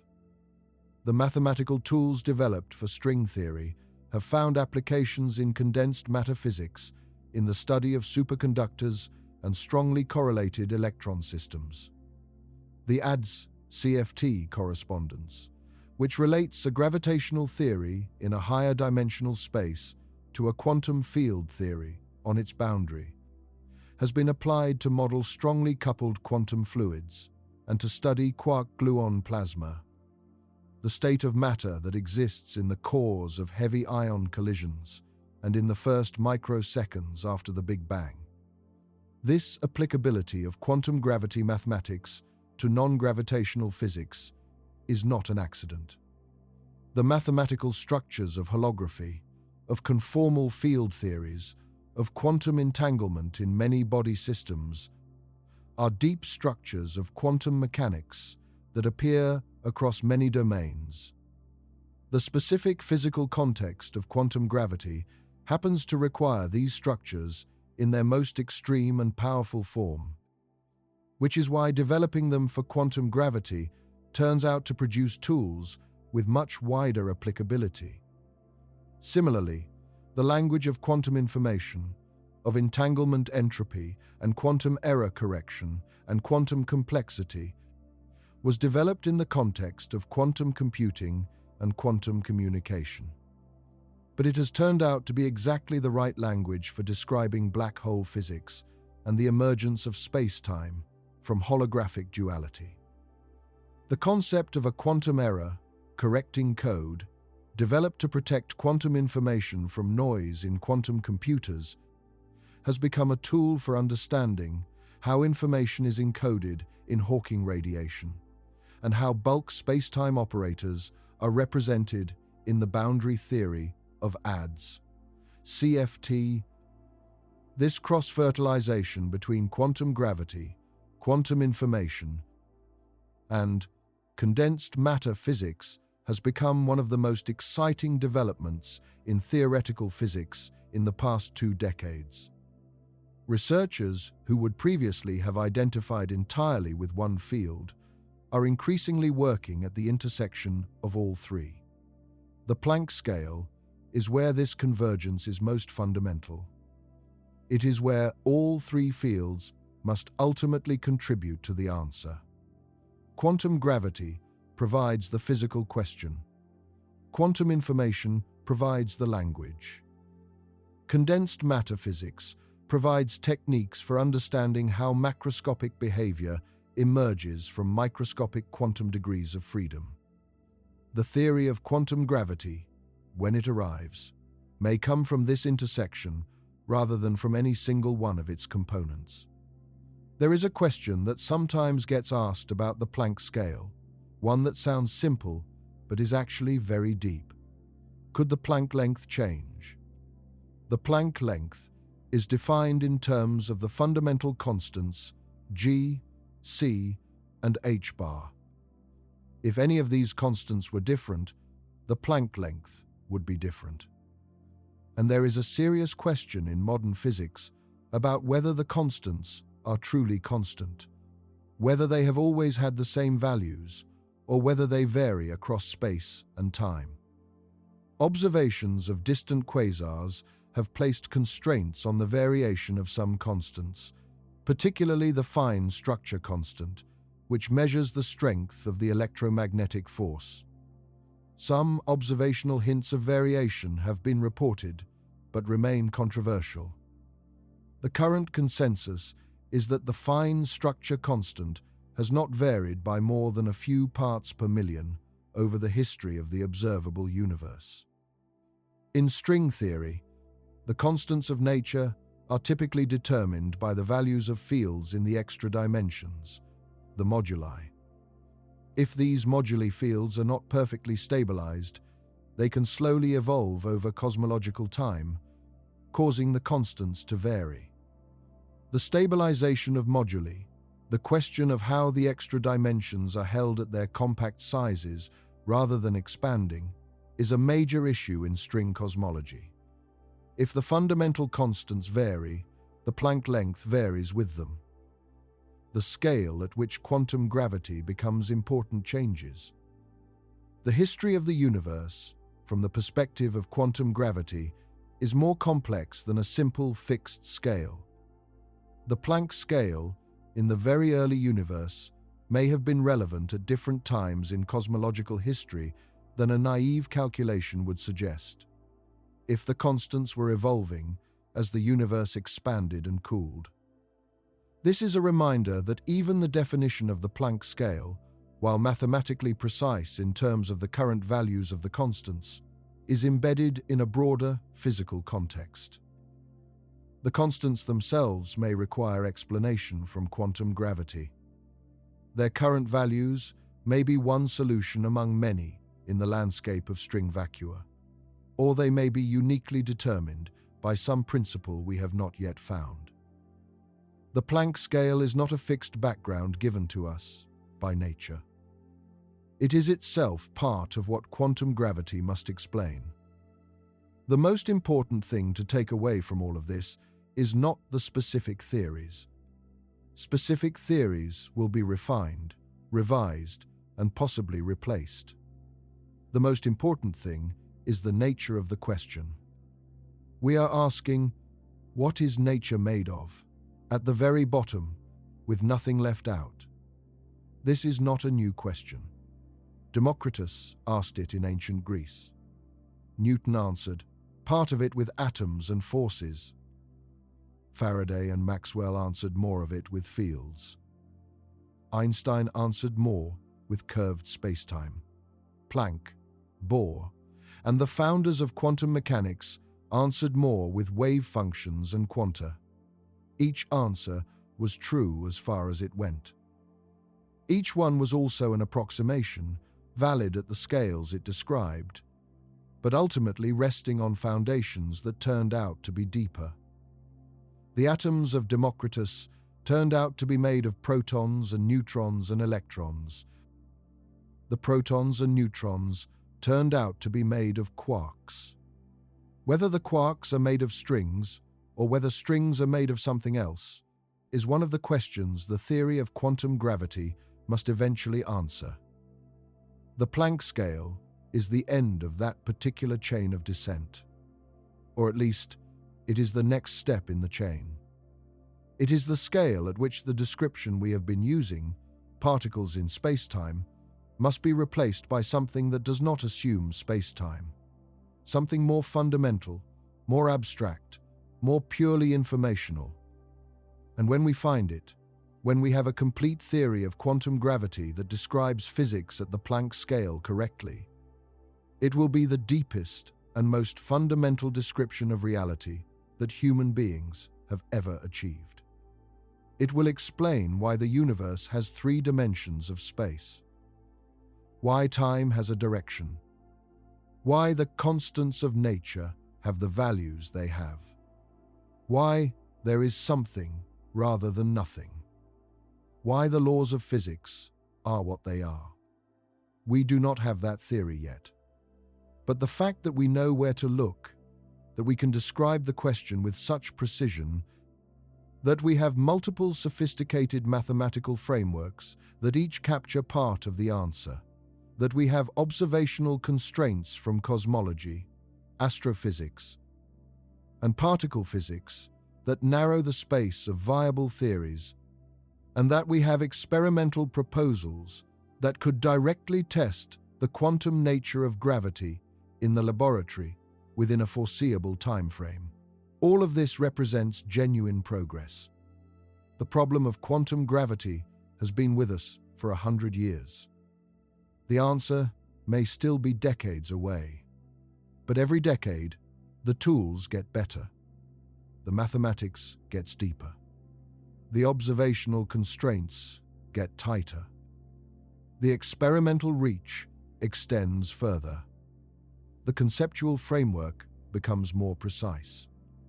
The universe has been keeping this secret since the moment of its birth. We are getting closer to reading it. When you look at the world around you, every atom you see, every photon reaching your eyes, every object you have ever touched, is operating 25 orders of magnitude above the Planck scale. The Planck scale physics is invisible in all of it, and yet it is responsible for all of it. The masses of the particles, the strengths of the forces, the number of spatial dimensions we move through, the specific values of every constant of nature.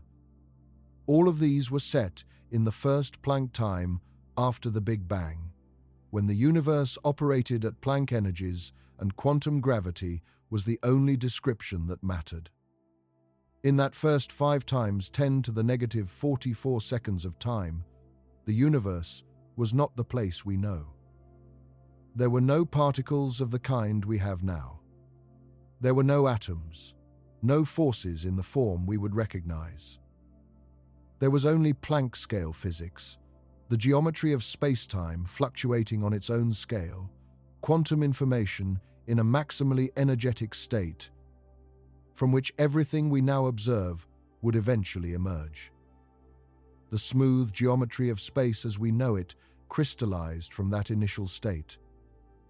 The particles and forces of the standard model condensed from the cooling of the Planck energy bath. The specific values of the constants that allow chemistry and biology and consciousness to exist were determined, in ways we do not yet fully understand, by the Planck scale physics of the first moments. You are the long-term consequence of Planck scale quantum gravity. So is every star. So is every galaxy. So is the large-scale structure of the universe itself.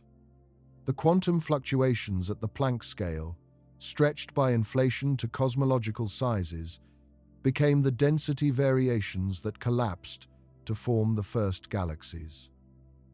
The laws of physics that allow atomic nuclei to be stable, that allow stars to burn hydrogen, that allow planets to have liquid water, are the effective laws arising from a Planck scale theory we have not yet found.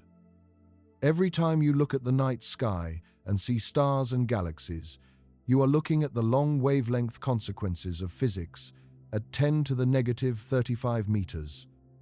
And the fact that you can look, that you can see and think and understand what you are seeing. That creatures, made of atoms, assembled by chemistry, powered by biochemistry, evolved over billions of years on a planet orbiting an ordinary star in an ordinary galaxy, can trace the structure of reality back to a scale 25 orders of magnitude smaller than a proton, and can write down mathematical equations that describe what must happen there, is itself one of the most remarkable things about the universe. The Planck scale is not just a length, it is the origin point. The place where the universe decided to become the universe it is. The place where the rules were written. We have not yet read them, but we have learned enough to know that when we do, they will be stranger and more beautiful than anything we currently imagine. Space is not fundamental. Time is not fundamental. Causality is not fundamental. The number of dimensions we live in is not fundamental.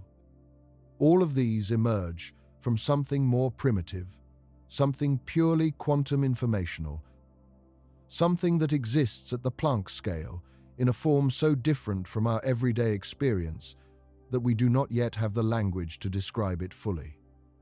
And somewhere in the mathematics, the equations are waiting. The answer is there. Written in the structure of quantum mechanics and general relativity, in the connections between entanglement and geometry, between information and spacetime, between the holographic boundary and the emergent bulk. We are getting closer. Good night.